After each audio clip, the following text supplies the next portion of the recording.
guys! Good morning po sa lahat, lalo-lalo na po sa aking mga subscribers, sa aking mga viewers at likers. Dahil nag-crave po kami ni Partner Lucy ng sinigang na salmon, lulutuan ko po kayo ng sinigang na salmon. Guys, please don't skip po ang ads pag nag-watch po kayo ng aming YouTube channel ng videos. Don't skip ads, guys. Ngayon naman po, dahil na-miss ko po ang sinigang na salmon, magluluto po tayo ng sinigang na salmon. Ayan po, meron pong 1.5 kilo ng sinigang na salmon. Fresh po siya, ayan. Siyempre, gagamit tayo ng long chili green, 2 piece. Gagamit tayo ng 1 thumb of ginger, 1 onion, 1 tomato, 4 pieces of gabi, 10 pieces of string beans, 3 tablespoons of patis, at 1/4 kilo ng okra. Ayan po yung malalaking dahon ng sibuyas, 2 piraso po. Siyempre, 1 tali ng dahon ng kangkong. Gagamit din po tayo ng magic sarap at Knorr fish broth cubes. At syempre po, kung matabang pa rin ang nilagay nating patis, gagamit din tayo ng konting asin. Ayan po ang ating mga sangkap. Tara guys, samahan nyo po ako magluto. So habang piniprepare ko po yung mga ingredients, nagpakulo na po ako ng 4 na cups ng tubig. So ilalagay lang po natin ang ating kamatis, ating sibuyas, ang ating luya,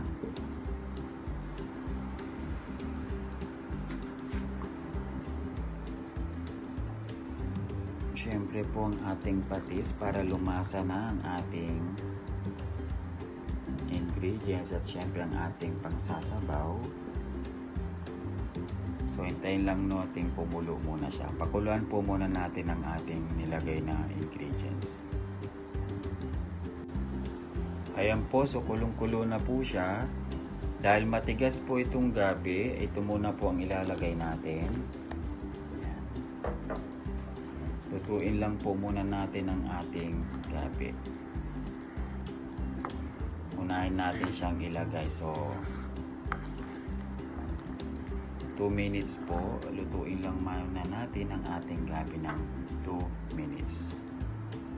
After 2 minutes po, ilalagay na natin ang ating salmon.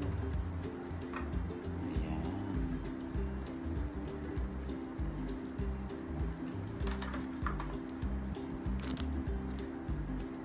Ating salmon.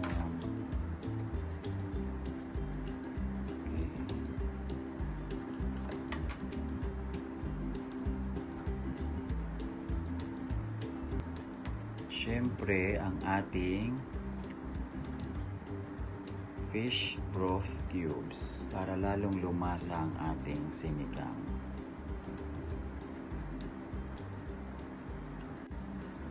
Siyempre po, tatakpan po natin at lutuin muna natin ng 5 minutes ang ating salmon. After 5 minutes po, ayan, bango-bango ng ating sinigang. Okay, lalagay na po natin ang ating sitaw.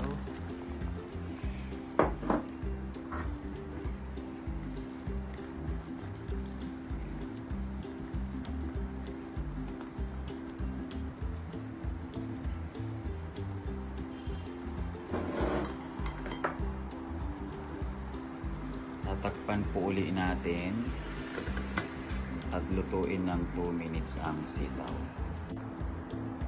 After 2 minutes po, lalagay na natin ang ating okra.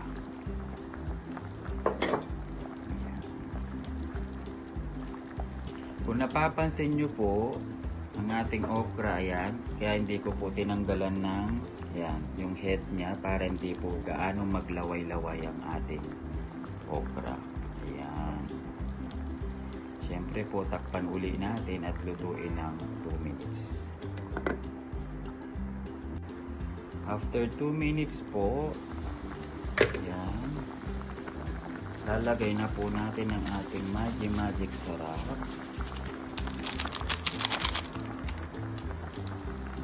Siyempre po ang ating Knorr sinigang sa sampaloks with mixed gabi.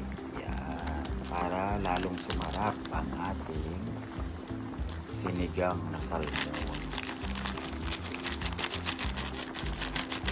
So, depende po sa inyo guys. Ako po isang pack ang nilagay ko, 44 grams. Ayan. Depende sa inyo kung gusto niyo ng, kasi po sa akin ang sinigang kung mas maasim, lalong masarap.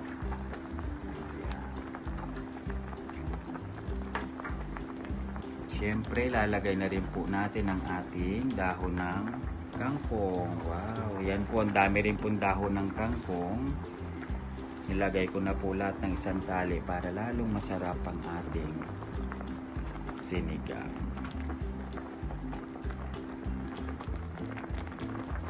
Dudubog lang po natin yan.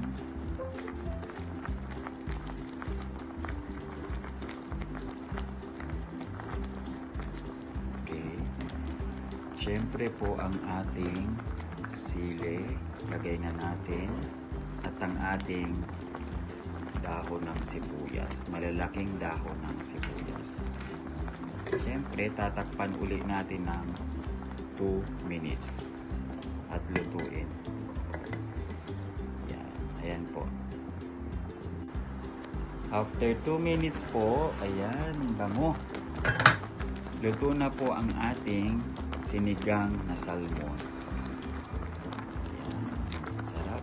Amoy pa lang. Ulam na. Salmon na salmon. So ready to serve na po guys ang ating sinigang na salmon. Ayan. Luto na po siya.